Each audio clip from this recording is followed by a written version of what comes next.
D-Gens, what's up, guys? What's going on? Good evening. Nice little recovery this evening, eh? Not too bad, not too bad. All right, let's see what we got going on here. You know what? I'll hop into the chat real quick before we get started, see how everybody's doing. Guys, as always, please make sure you hit the like and subscribe to the channel. It helps the channel grow. It costs you nothing. And, yeah, it would mean a whole bunch, right? So if you could do that, that'd be awesome. I appreciate you. William, how you doing, buddy? Good to see you, man. Good to see you every day. Alex, what's up, buddy? Good to see you, man. Hey, Rob, what do you think about the project Polyswarm? There is a there is a altcoin request tab at the top of every chat. It says goals. I will look at your altcoins if you participate in the goals section. Alex, thinking of joining the Patreon. Kind of new to crypto. Definitely check it out, brother. Definitely check it out. I will be live over on the Patreon this evening. After I'm done doing this live stream, we will be over doing a group video call on the Patreon with everybody over there. So definitely get over there, and we'd love to have you over there, man. Lord of the Realm, what's up, buddy? Good to see you, man. Good to see you. We got a spam bot in the house. All right, all right, all right. Lord of the Realm, today was a great day for the crypto newcomers. DCA, absolutely, man. Absolutely. Good opportunity. Ew, a bot. Don't like bots. Juan, what's up, buddy? Good to see you, man. Funky's in the house. I got all I could. Go big or go home. That's right, buddy. Oh, yeah. Howdy, peeps. Same here. Can't wait to be not broke. Can't wait to not be broke. You're not broke. You're pre-rich, right? Chappie, what's up, buddy? Locked and loaded. Danny's in the house. What's up, my friend? Say a 1K. What's up, buddy? What's up? Glad to have you here, man. What platform is this streaming from? Is it usually X directly? Good to see you live. Yeah, I'm streaming across 3 platforms right now, brother. I'm streaming on X and 2 different YouTube channels. Crypto Blueprint and Crypto Future, brother. Good to have you here, man. Good to have you here. Guys, make sure you go give them a follow over on X as well, man. Absolutely. Great JASMY supporter. David, what's up, buddy? 6 cents incoming. Let's go, man. Let's freaking go. JASMY on sale. That's exactly it, man. Pre-rich. Yes, you're not broke. You're pre-rich, guys. I got to get some energy in me, guys. I am just, I'm sick as a dog, so I'm drained. H. Barbarina in the house. What's up, man? Whose house? Drew's house. I have 22 million XCN. Can't wait for the all-time high. Oh, man, that is going to be fantastic. That is a thick AF bag of XCN, brother. You're going to be very happy with that, man. Congratulations on that bag. That's what she said. All right, let's get into some charts here, shall we? So JASMY right now kind of got rejected off the 4 cent 3.8 level, close to 4 cent 4. Tried to make a run at it, but this daily candle is just getting started. We have an entire day for the most part. We got about 22 hours to go for this candle. So we could be back up here again later, guys. We'll have to see, but I think that we may have to do some ping-ponging here, build up some strength. I don't think it's going to be an easy shot right back through this level. I think we're also looking at this 5 cent level is going to be a psychological level of resistance now, but that's fine. Right? That's fine. Altcoins are going to take a little bit of a hit here, guys, because I'll show you why, actually, instead of just telling you. I'll show you why.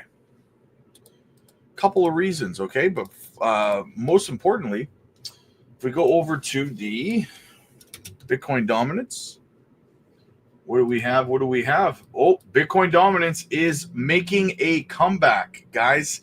So this is going to affect the altcoins in an adverse way, which is, I mean, it is what it is. I'm fine with Bitcoin continuing to run for a few more weeks before altcoins start. Personally, I was not expecting altcoin season to really officially kick off until halfway through January anyways, right? So this is perfectly fine with me. If Bitcoin starts to take the dominance back, it's up at 57.04 right now. So it is obviously going to start affecting altcoins in an adverse way. So it might be an opportunity to dollar cost average. And as you can see, if we go over to the altcoin season index, We have dropped below altcoin season now, back at 69, back below that threshold. So we may be working our way back down to Bitcoin season, guys. We'll see what happens, right? But that's kind of what it's looking like right now. So, you know, Bitcoin may start to steal the show again here for the next little while. So just prepare for that, guys. Me personally, you know what? I'm going to start DCAing again. I haven't said anything yet. I'm going to talk about it tonight on the Patreon. I will be live over there this evening after this stream's over. And I'm going to let everybody over on the Patreon know what I'm going to be accumulating, what I will be doing. I've decided to start DCAing again. So, yeah, get over there so you can find out what it is I'm doing. Bitcoin back up to 97.8. Started this, look at this. We wicked all the way down and just kissed off the bottom level of this golden pocket that I put in here a while ago at 94K and then bounced right back up again. That is some good buying pressure right there. Bought it right back up. Very bullish. So Bitcoin at the end of the day didn't end up suffering too bad. We wicked all the way back up and now we've got a green candle. We're back at 97.8. So tomorrow, I mean, this week we could see Bitcoin, you know, break 100K again this week. Altcoins, I'm not so sure of because we see that Bitcoin dominance is starting to dominate again. It's starting to run very, very violently to the upside. So altcoins going to start taking a back seat for the next little while, guys. So be prepared for that. Be prepared for that. Alex says the first time I made my first crypto buy was JASMY was 6 cents 98 in January. Well, it's a good time to lower your dollar cost average right now, brother. Right? DCA is the way. We can teach you how to DCA and lower your cost averages anytime, man. Got some red in the streets, a little bit of green on the hourly, but JASMY down 12.5% on the day. Still up pretty good though on the month, 96.7%. Still over a $2 billion market cap, 822 million in volume. So there is some action. There is some action going on with JASMY right now. But yeah, with this being what it is, guys, this is a great opportunity to continue to stuff some bags.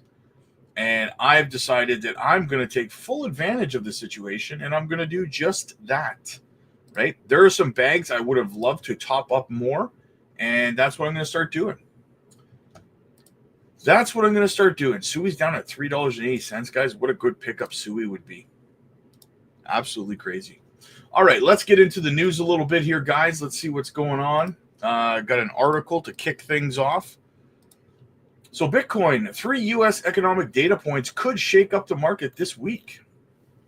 This week, Bitcoin finds itself at the center of attention in the financial markets as 3 major economic indicators in the United States could disrupt its trajectory. Since the beginning of the year, the correlation between Bitcoin and American macroeconomics data has intensified, making the crypto sensitive to global economic fluctuations. As Bitcoin stagnates just below the $100,000 mark, these indicators could well be the catalyst for change. The Consumer Price Index in the United States expected this Wednesday will be a key moment for assessing the state of inflation, with the monthly forecast of 0.3% up from 0.2% in September. Investors anticipate ongoing pressures on prices. Why is CPI so crucial for Bitcoin? Simply because BTC is often seen as a hedge against inflation. A marked increase in the CPI could strengthen the narrative and stimulate demand for the cryptocurrency. However, if the figures remain moderate, investors' confidence may shift elsewhere, particularly towards more traditional assets like gold or bonds. Furthermore, core inflation, which excludes the volatile prices of energy and food, will also be scrutinized. If the figure remains stable at 3.3 on a yearly basis as expected, it could limit the extent of Bitcoin's movements, although any surprise could redefine market expectations. Initial claims for unemployment benefits raised on Thursday will provide a snapshot of the American economic health an increase in claims exceeding the 224,000 recorded last week could indicate a weakening job market. For Bitcoin, this type of economic uncertainty can act as a lever. If investors perceive the deterioration of the economic situation, they might seek refuge in alternative assets like Bitcoin. The scenario is bolstered by the recent developments in the job market, where despite signs of resilience, the unemployment rate rose to 4.2% in November. However, a stronger than expected labor market could put pressure on Bitcoin, with investors interpreting this as a signal for potential monetary tightening by the Federal Reserve. Thursday will also mark the release of the Producer Price Index, an indicator often regarded as the thermometer for costs in the production chain. An increase in the PPI could fuel expectations for future inflation, thus enhancing the appeal of Bitcoin. However, this release comes at a strategic moment just before the Fed meeting in December. A significant rise in the PPI could prompt the central bank to adopt a stricter monetary policy, which could weaken demand for Bitcoin in the short term. Bitcoin stands at a crossroads between inflation, the job market, and production costs. Every American economic indicator this week could play a decisive role.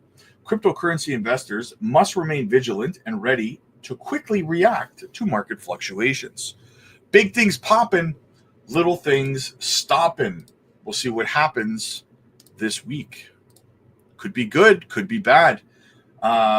This is an AI bull market, says Bespoke Investments' Paul Hickey. Let's talk more about the markets. Heading into this month, the S&P was up by more than 25%. Joining us right now is Bespoke's co-founder, Paul Hickey. Up 25%. It's been a pretty phenomenal run. You're looking at things over the very near term, and you do have some concerns about how top-heavy the market is in some areas, right, Paul? Well, so in some respects, yes. So the market is a bit top-heavy. And to the prior segment with Mike Santoli talking about too much holiday cheer, you know, there's a lot of things working in the market's favor right now. And you have to ask yourself, though, how many times can you rally on the same thing twice, you know, and keep rallying? But overall, our view is short-term is positive. We call it like a beef sandwich. You have the economy, earnings, and the Fed, and then you have the breadth and you have seasonality. Put that again. Beef is broadening, economy, earnings, Fed, and seasonality. Yeah, so those 5 factors. Yeah, so in the middle, the economy, earnings, and the Fed are still very positive. The broadening has been strong since the second half started. Last week was a little shaky. We saw the market, S&P was up 1%. 3 sectors were up. Every other sector was down at least 1%. And there wasn't a single day where more stocks were up than down on the S&P 500. And you say things got even beefier after the election, with the election results. Yeah, so the election, I mean, there's still uncertainty what's going to happen with as far as trade policy, as far as taxes, as far as tariffs. But overall, it's unequivocally positive for the market as far as the regulatory burden. It started with the Chevron doctrine getting struck down in June, and then this incoming administration, we've seen regulation and the size of government grow has been a constant over the last 40 years. Well, I just want to call up what we have on the screen. I think that's what we were having. Go back to that. I think in an election year where you had the market up 20% or more as we headed into December 3 out of 4 times, it's been down in December. But you're basically saying throw that out the window. You're positive both on shorter term and longer term, despite that statistic. I mean, yes, you just have to look at the things. What we're taking for granted right now is just, you know, keep things in perspective here. We've had an enormous run. But we're still very positive. And the longer term play is the AI trade. This is an AI bull market. Every bull market has a theme. And ChatGPT was to AI what Netscape and AOL were to the internet. Meaning just the beginning. It's mid stages here. And so, I mean, you saw from in the 2 years after Netscape Navigator was launched and the 2 years after ChatGPT was launched, the NASDAQ is up by nearly identical amounts. And it's because neither one, you know, ChatGPT didn't invent AI. It made it tangible for consumers and businesses, just like Netscape with the internet caused, made it a lot more practical on the part of businesses and the consumer. So I think in that respect, there's a lot more investment to go. And we've seen the infrastructure stocks in AI benefit, but we even just last week, some of these software names, and we're going to slowly start to see that broaden out to the rest of the economy. Let's go, baby. Let's freaking go. We are so close, guys. Do you have any idea how close we are? You don't. Don't lie to me. All right. So U.S. Bitcoin ETF bought $10 billion worth of Bitcoin since Pump was elected, says Bloomberg. Very bullish. This man has single-handedly boosted the price of crypto, guys. Bitcoin just made the highest weekly close ever, $101,197. So if you feel bearish today because we saw some red, keep this in mind. This happened the day before yesterday. Highest weekly close ever. All right, check this out, guys. Now I know you guys have heard a lot about this. We got Amazon that has been buying, or apparently they're looking into buying Bitcoin or whatever. Microsoft is as well. So is it any surprise to anybody that the day before Microsoft is supposed to vote on whether they want to buy Bitcoin and Amazon is talking about buying Bitcoin, the price of Bitcoin just happened to dip down, what, like 17% or something like that? What a convenient buying opportunity for these entities, hey? I wouldn't be shocked to find out that Microsoft and Amazon bought today. Wouldn't be shocked at all. Interesting how that kind of worked out, eh? Yeah, very interesting. It's just funny, funny convenience. All right, what's Alex Becker got to say for himself today? Based on the timeline's reaction to this dip, many of you are not cut out to make this bull market. Bulls are not rainbows and kittens. They're terrifying dips. Yes, exactly. It's exactly it. People need to understand that this industry is a lot harder than people think that it is. So toughen the skin up, man. Toughen the skin up. These dips are made for buying, baby. Former CFTC chairman Chris Giancarlo says Bitcoin is digital gold and is an idea whose time has come.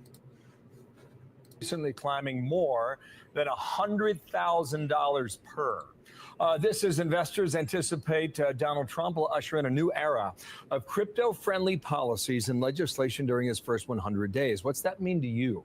Chris Giancarlo is the former chairman of the Commodity Futures Trading Commission under Donald Trump. Good morning to you. Thanks for coming in here.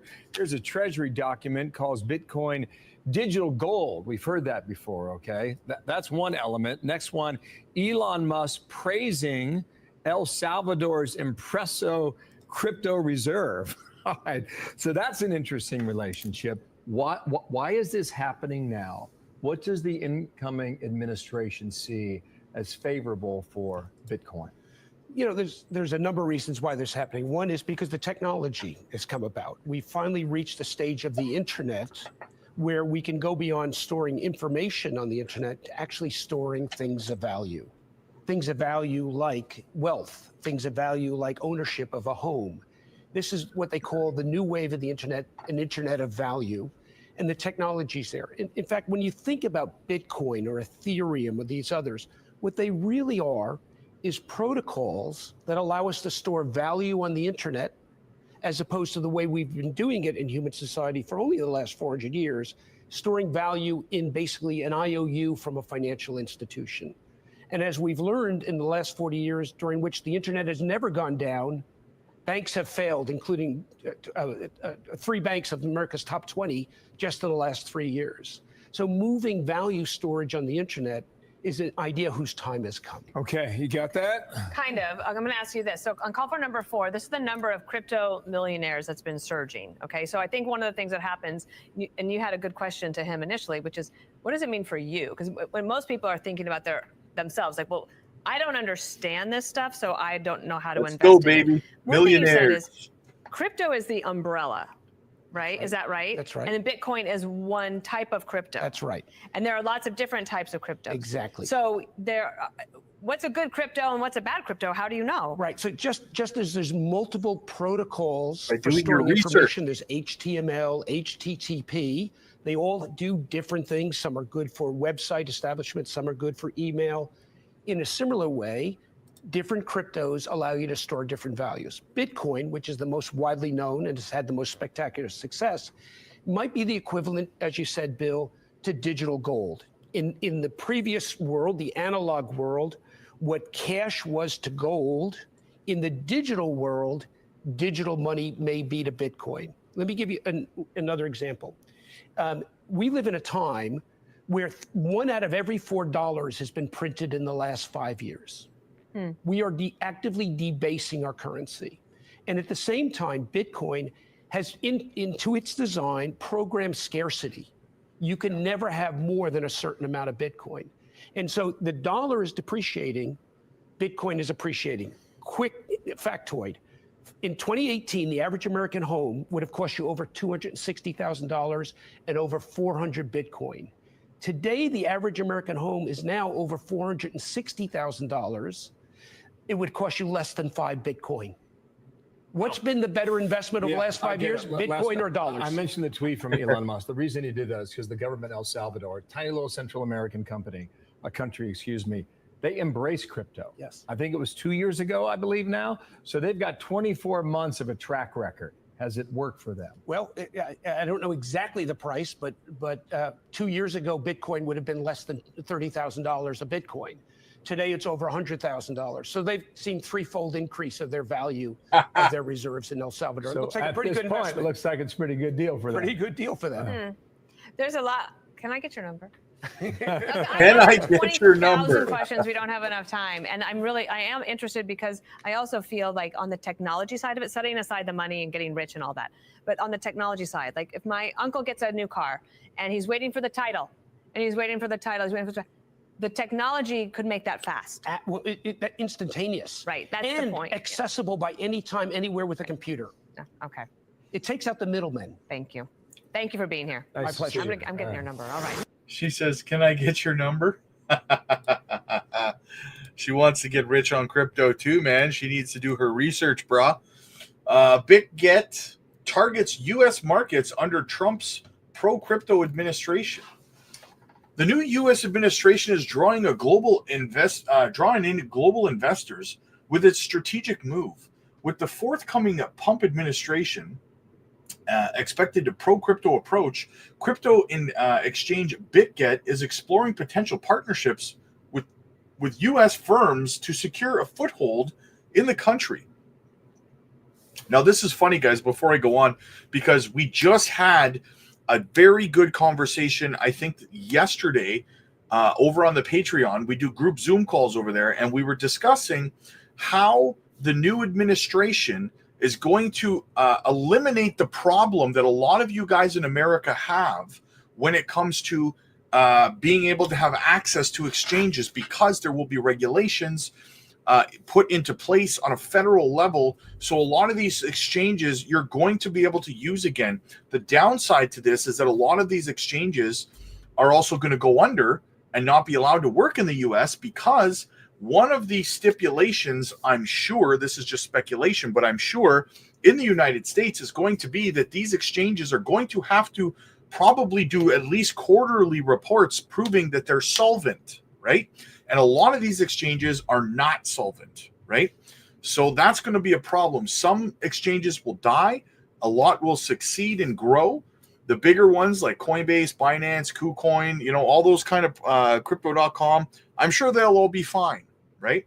The point is that wherever you live in the United States, very, very soon, you're going to have more access to a variety of exchanges as regulations come in, because these exchanges now know the rules of the road and they can function as such, right? So this is very bullish for you guys living down in the United States. I say down because I'm in Canada, but so this is a big deal. Guys, you get over to the Patreon, join these conversations, man.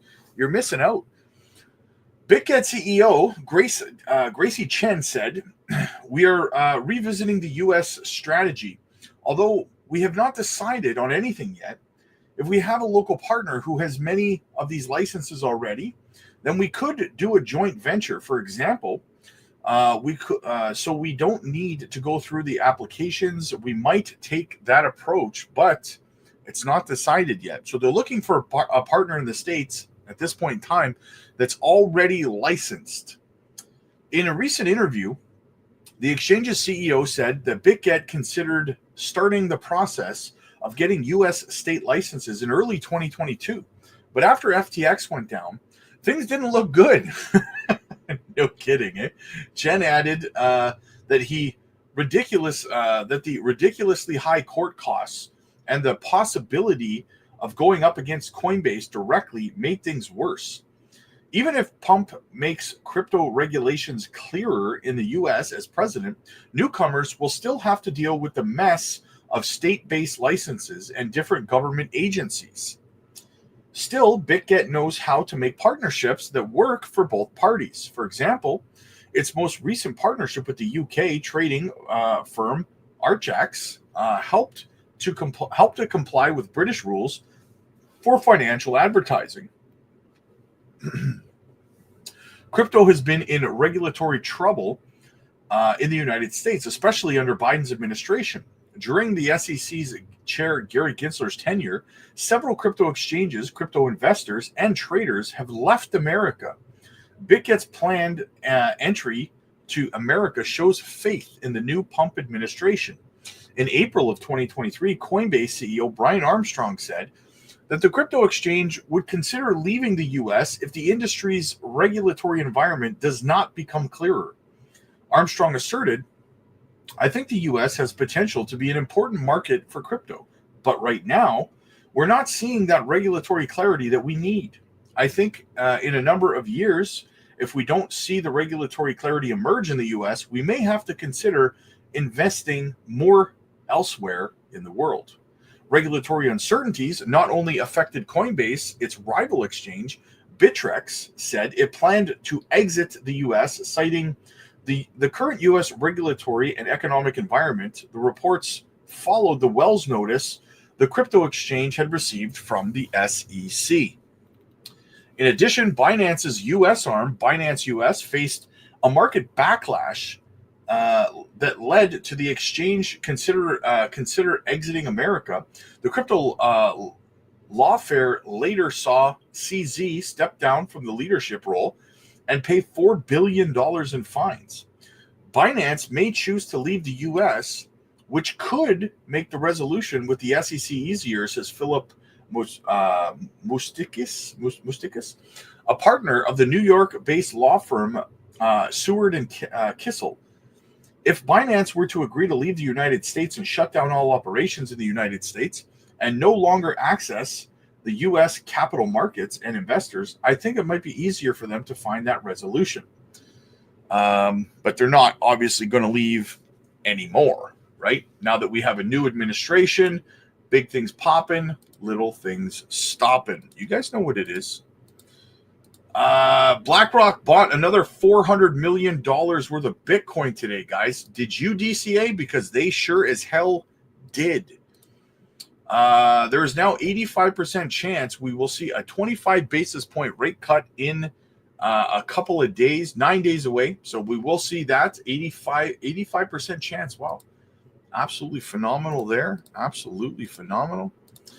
Bitcoin Archive, Bitcoin miner riot platforms to raise $500 million to buy what? Yep, more Bitcoin. You guessed it, guys. You guessed it. All right, what else do we got?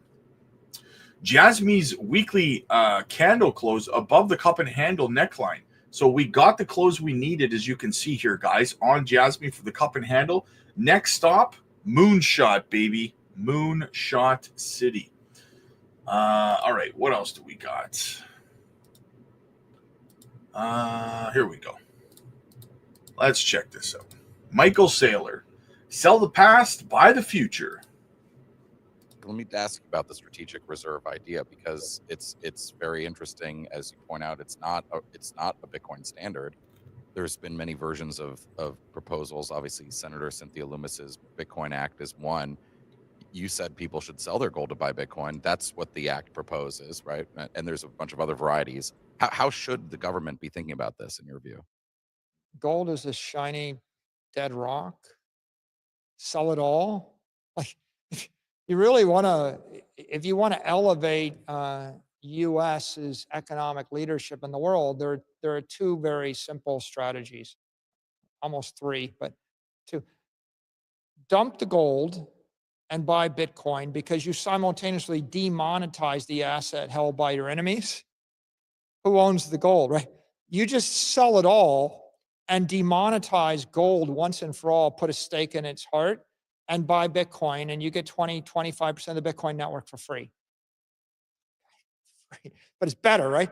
You could just print the money and buy Bitcoin and keep the gold, but it's so much more intelligent to demonetize your enemy's network and everybody else's network. You might as well drive gold from a $20 trillion asset to a $4 trillion asset, devalue the assets of gold held by every non-US entity, drive Bitcoin to the roof, and then have 25% of the Bitcoin network forever. And so that's a very straightforward thing. My second observation is they ought to just create a normal regime to issue digital currency backed by US treasuries. Like, I mean, the US ought to have a framework so Tether relocates to New York City. Like, that's what you want, right? And then you ought to basically have a free-for-all where JP Morgan or Goldman Sachs can issue their own stable coin. People, if you want to be non-constructive, you can fixate on, oh yeah, the US is going, the Bitcoin's going to demonetize bonds. Not really, that's not the constructive thing. I would focus upon the fact that Bitcoin's going to demonetize the S&P index, all your real estate, all your gold, right? And other random store of value assets. US bonds are still going to stick around because banks need to hold them. The regulated entities need to hold them. They're the safe haven. Everybody outside the US would give their left arm to be capitalized on US bonds, right? So what's really going to happen here, my strategy would be, and I really think it's evil genius strategy, right? It's like, it's so good, right? That our enemies would hate us, but our allies would complain too. And the US would make $100 trillion in a heartbeat, right? Here's the strategy. You dump gold, demonetize the entire gold network. You buy Bitcoin, you buy 5 million or 6 million Bitcoin, you monetize the Bitcoin network. All the capital in the world sitting in Siberian real estate or Chinese natural gas or every other currency derivative that's held as a long-term store of value. Europeans, Africans, South Americans, Asians, they all just dump their crappy property and their crappy capital assets and they buy Bitcoin. The price of Bitcoin goes to the moon. The US is the big beneficiary. US companies are the big beneficiary. And while you're doing that, you normalize and support digital currency, and you just define digital currency as the US dollar backed by US dollar equivalents in a regulated US custodian that's audited. What happens next?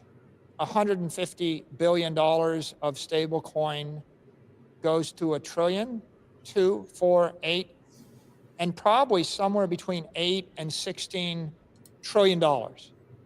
And you create 10 to 20 trillion dollars of demand for US sovereign debt. And so while you're taking away a little bit of the demand because the capital asset of Bitcoin grows, you're adding back the demand to back the stable coin. Where does the digital currency goes? It replaces the CNY, the ruble. It replaces every African currency. It replaces every South American currency. It replaces the euro. I mean, if you really believe in US world reserve currency and US values, every single currency in the world will actually just merge into the US dollar if it was freely available. There isn't a stronger currency. No, there isn't. There's only currencies pegged to the dollar explicitly, like a DRAM or the CNY, literally pegged to the dollar explicitly. Then there's implicitly pegged to the dollar, like the euro. And then there's currencies collapsing against the dollar. And like, you know, so what were we on, you know, after World War II, during World War I? We're on the dollar standard. After World War I, the dollar standard. Treaty of Genoa, the dollar standard. Bretton Woods, the dollar standard. And it's like, we're like, oh, we just discovered the dollar standard in 1971. We've been on the dollar standard since we financed World War I for the Brits, right? And we took over the world financial system since then. You want to stay on the dollar standard? You really need to release $10 trillion of digital currency, and then you'll be on the dollar standard. But what I just described basically replaces every currency in the world with the dollar, which the US controls, and it siphons off hundreds of trillions of dollars of 20th century capital assets and half of the capital in the rest of the world. And most, 75% of the capital of our enemies gets siphoned into Bitcoin. And the big beneficiary is the US government. And after that, every US company, because we're the ones that own and run it. Yeah. And so what I'm describing there, you can do for free. Snap your fingers. All you got to do is make the observation. The gold failed as a money and a monetary network in the 16th century for the Spanish. Like, you're not going to save it. Yeah. And given the fact it's failed, let's just eliminate the fiction, demonetize it, go to digital gold, sell the past, own the future. Easy. Sell the past, own the future, guys. Sell the past, own the future. I love his passion. I love his passion. What do we got here? Can you dive into cell frame? Sure. We can do that for you. I can do that for you.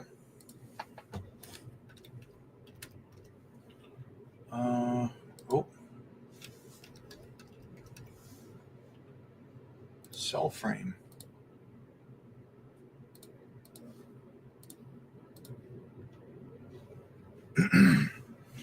It's up 75.5% on the day. Holy smokes. It's got great tokenomics. I love the tokenomics on it. Is it a layer 1? It's a layer 0. All-time high 3 years ago in the last bull run, $7.21. This is definitely going to smash through its all-time high. I mean, I don't know what the dilution rate was, but the tokenomics are fantastic. It's going to absolutely destroy its all-time high, in my opinion. It needs a couple more exchanges, though, for liquidity. That's the only weakness that I can really see. It needs a couple of solid layer 1s layer 1s, tier 1 exchanges, or even just a handful of, mid-tier ones like BitTrue and LBank and stuff like that, right? So if it can pick up a couple more listings, and let's go to the chart.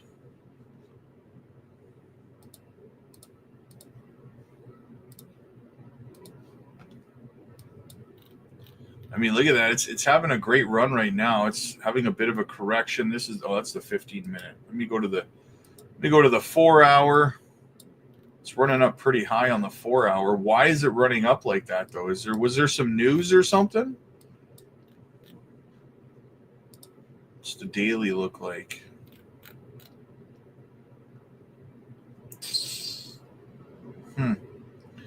Interesting.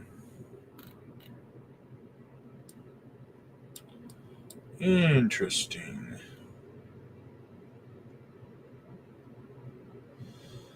I'm just kind of assessing it here. You've got, you almost have a sort of a symmetrical triangle going on here, right? On the daily time frame. Kind of. Well, that's the wick. I don't know. You have more of an ascending channel going right now, man. This will likely break to the downside, in my opinion. I mean, you could ping pong a little longer in here, but these do generally break to the downside. So we broke out, as you can see. You only have 2 touches on the top. so far. 2 touches on the bottom. I guess technically you got 3 touches on the bottom. If you can get another touch on the top here, I mean, you could ping pong here, but these will generally break to the downside, right? So I definitely would not be DCAing right now. I mean, it's up 75% on the day too.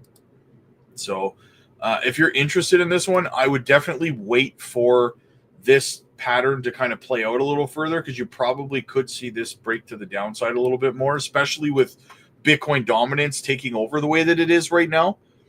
You could see yourself with a good DCA opportunity. It seems like a good play. I mean, it's got great tokenomics. The chart doesn't look terrible. You know, it should smash through its all-time high for sure. So I dig it, Colton. I dig it, brother. All right, what else do we got? Let's get back into the news. Guys, if you want me to look at your altcoins, there is a tab at the top of the chat called Goals, and that is where you put your altcoin requests, just like Colton did. So Bill Hughes, Alex became a member. Welcome, Alex. Welcome to the member side, my friend. It's awesome to have you. Welcome, man. Good to have you, brother. My man. Awesome, brother. Awesome. Welcome aboard, my friend. Welcome aboard. Bill Hughes critiques Caroline Crenshaw's stance on cryptocurrency regulations. So as the U.S. Senate Banking Committee prepares to vote on the SEC member Caroline Crenshaw's reappointment, consensus lawyer Bill Hughes has criticized her stance on cryptocurrency regulations. Hughes asserts that Crenshaw's position contradicts the future policies of the industry, particularly her opposition to Bitcoin exchange-traded funds, which has sparked widespread criticism from the crypto sector. So just so you guys know, she is one of the yahoos that was voting with Gary Gensler against the crypto industry constantly. She actually voted against a spot Bitcoin ETF, even though the courts said, do it. There's no legal reason you shouldn't be doing this. She voted against what the law dictated, right? So that's all you need to know about this woman. Hughes noted that Crenshaw's view on Bitcoin ETFs as unhealthy and historically uninformed is perceived as a significant barrier by the crypto community. Coinbase CEO Brian Armstrong branded Crenshaw's attitude towards Bitcoin ETFs as shameful. James Seifert remarked that her anti-crypto stance is more severe than that of Gary Gensler. Paul Atkins, nominated by Donald Trump as the candidate for the SEC chairman, is viewed as a crypto-friendly figure. His potential appointment is seen as a signal for a more collaborative approach to cryptocurrency regulations, contrasting the aggressive tactics of former SEC leader Gary Gensler. The upcoming Senate Banking Committee vote is seen as a critical step in determining the future of the SEC's cryptocurrency policies. While Crenshaw's reappointment may not lead to stricter regulations, concerns about the implications of her stance remain prevalent. The SEC's decision regarding Caroline Crenshaw's reappointment could mark a critical juncture for the cryptocurrency industry. Bill Hughes's critiques have sparked important discussions about the future of crypto regulations. Paul Atkins' potential appointment suggests a more favorable regulatory environment. She's got to go, in my opinion, guys. This woman voted against the spot Bitcoin ETFs. So she is definitely got to go. I have a follow-up article about her. Crypto advocacy group targets SEC Crenshaw in a new ad campaign. This is her ugly ass right here. She's got to go, man. Industry-backed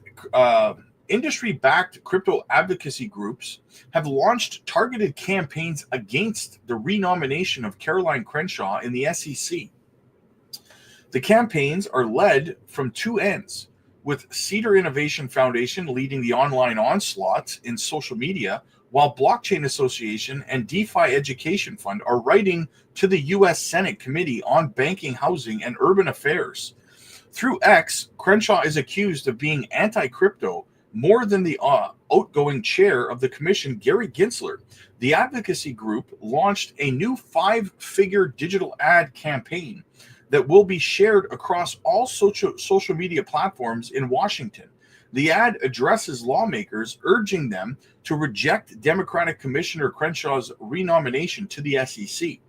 The Senate Banking Committee is scheduled to vote on Crenshaw's renomination on Wednesday morning. If the House confirms her, Crenshaw will serve on the commission until June of 2029, which is the next bull run, which advocates feel will undermine cryptocurrency as a whole. As the campaign against Crenshaw is picking up momentum in social media, the Blockchain Association and DeFi Education Fund have written a letter to the Senate to do their representation's duty by voting against Crenshaw's renomination. The letter detailed several justifications as to why Crenshaw is not fit to hold the seat at the SEC. The group feels like Crenshaw cannot uphold the rule of law. They cited a case where she has operated with impunity while overlooking the court's position. Crenshaw blatantly refused to approve a spot Bitcoin ETF despite the DC Circuit Court's confirming that there is no justifiable reason for them to reject it. According to the advocacy group, Crenshaw's character doesn't embody the SEC's merit-neutral mission or the needs of American investors, including the 1/5 of Americans who own digital assets.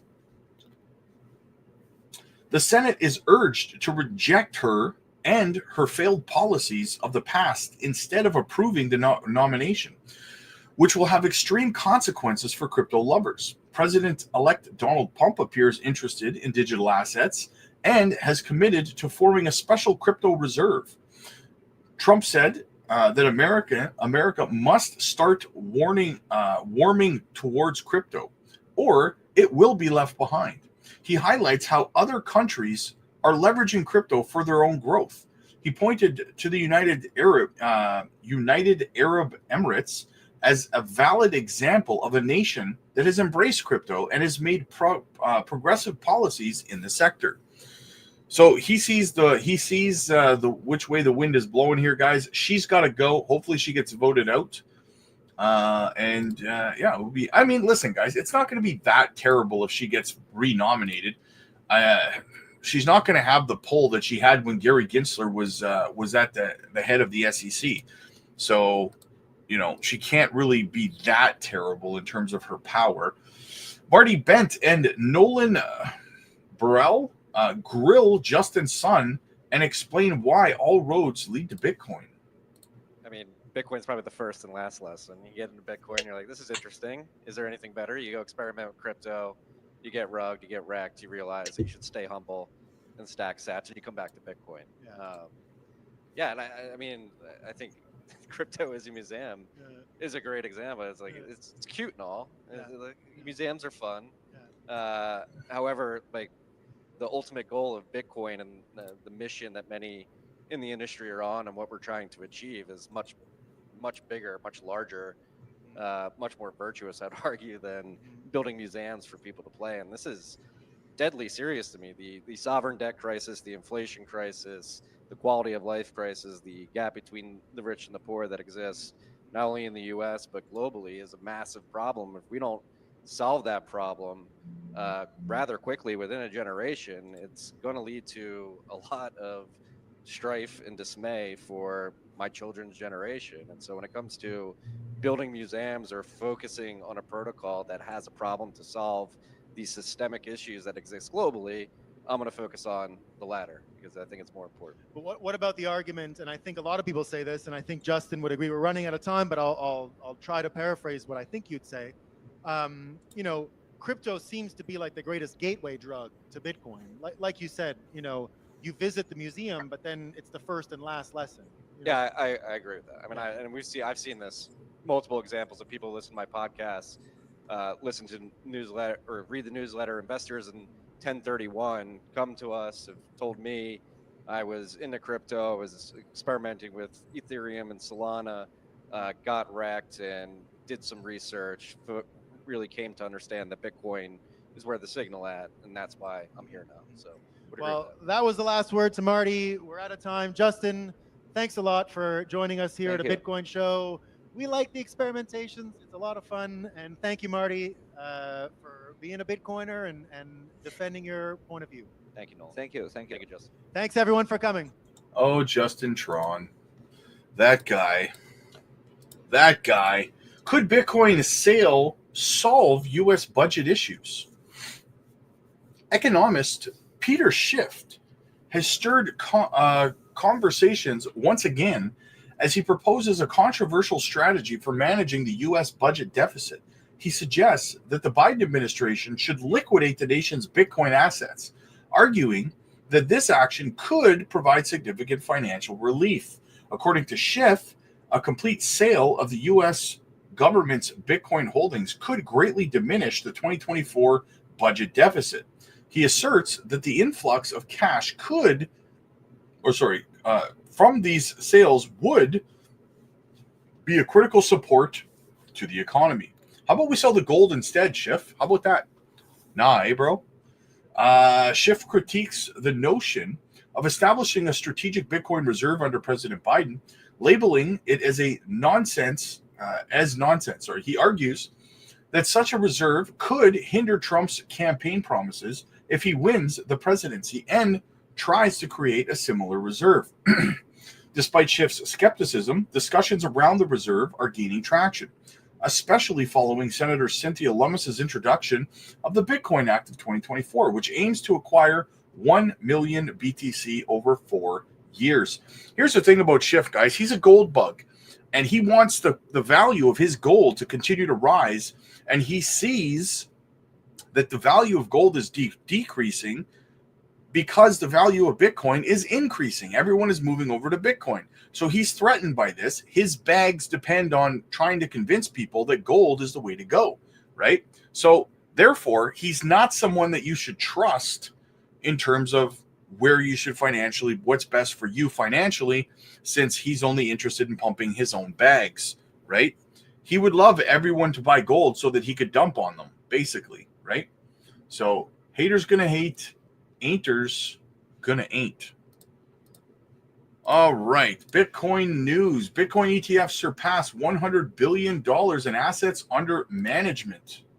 As we begin to close out a record year for the ETF industry, what bets are investors making for 2025? Let's talk with Brian Hardigan. He's the global head of ETFs at Invesco, fourth largest ETF provider in the country, and with Nate Geraci. He's from the ETF store, my old friend. Brian, the hot topic, I got to start with Bitcoin ETFs and what's going on with that. They've now passed $100 billion in assets under management. That's all 12 of them, including yours, BTCO, the Invesco Bitcoin ETF. I think you have nearly $1 billion in assets in that as well. So tell us about how momentum in Bitcoin ETFs, what's happening as we close out the year. Sure. Well, you've seen it just take off from early 2024 when multiple issuers launched, right? So really creating the packaging, the regulatory support, the liquidity of the ETF vehicle, pushing Bitcoin forward. But I think over the last few weeks, you've seen obviously the regulatory regime and at least the outlook for 2025 become very conducive for digital assets and certainly Bitcoin ETFs. So we think there's another chapter here that we're starting to enter, and we're looking forward to how investors can leverage option markets and other liquidity access to really manage their exposure. Yeah, I want to talk about 2025, but Nate, something really extraordinary is happening with these Bitcoin ETF flows. These 12 Bitcoin ETFs now have, they're now the largest holders of Bitcoin here. I saw 1.1 million Bitcoins held in total. And I think that's relevant because that, we believe, passed Satoshi Nakamoto's 1.1 million Bitcoin holdings. And by the way, we don't know exactly who he is or how much he holds, but the estimates have been as high as 1.1 million. But Bitcoin ETFs now are collectively the largest single owners of Bitcoin. Tell me a little bit about what you're thinking. Why has Bitcoin Bitcoin ETFs become a preferred way of holding Bitcoin? Well, first of all, I don't know that this is exactly what Satoshi had in mind when he created Bitcoin, to have Bitcoin held via some of the largest asset managers in the world. But here we are. I want to go back. When you look at this category overall right now, last I checked, spot Bitcoin ETFs are nearing $110 billion in assets overall. And they've done this in about 11 months. For context, the physical gold ETF category, which has been around for over 20 years, that has about $125 billion in assets. So it's not inconceivable to think that spot Bitcoin ETFs will surpass gold ETFs sometime over the next several months, which is just astounding when you think about it. When I think about the demand here, I think everything lined up perfectly for these products coming to market, because remember, you had over 10 years of pent-up demand here, because the first Bitcoin ETF filing was all the way back in 2013. And this has been talked about ad nauseum over the past decade. So I think that created a lot of pent-up demand. As we talked about earlier, Bitcoin itself has obviously performed very well. It's up around 140% this year. That clearly helps. There's just been a ton of coverage in this space. That helps generate investor interest. So all of the ingredients have been there. It's really been a perfect recipe. Man, 4 years ago, we couldn't have even imagined a spot Bitcoin ETF being realistic. Now here we are. Here we are. JASMY's taking another leg down here, sitting at 4 cents 044, trying to come down and kiss this support level once again. Climbing a little bit now. All right, let's get back into the chat, see what everybody's talking about here. Where are we? Okay.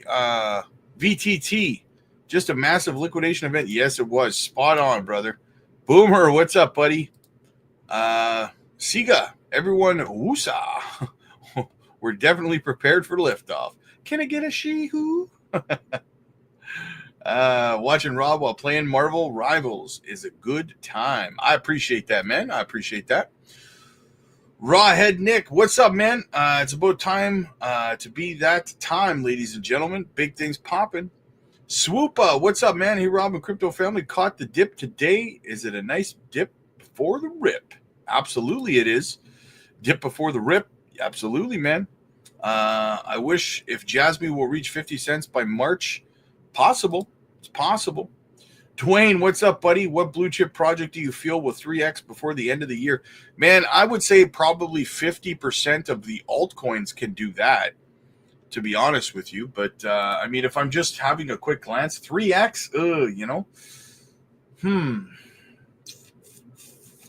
I think Swift could 3x in that time frame. I think XCN could 3x. I think Turbo could 3x, but that's a meme coin. Just looking around the market here. Yeah. Those are three right there that I would say could 3x. Crow could 3x.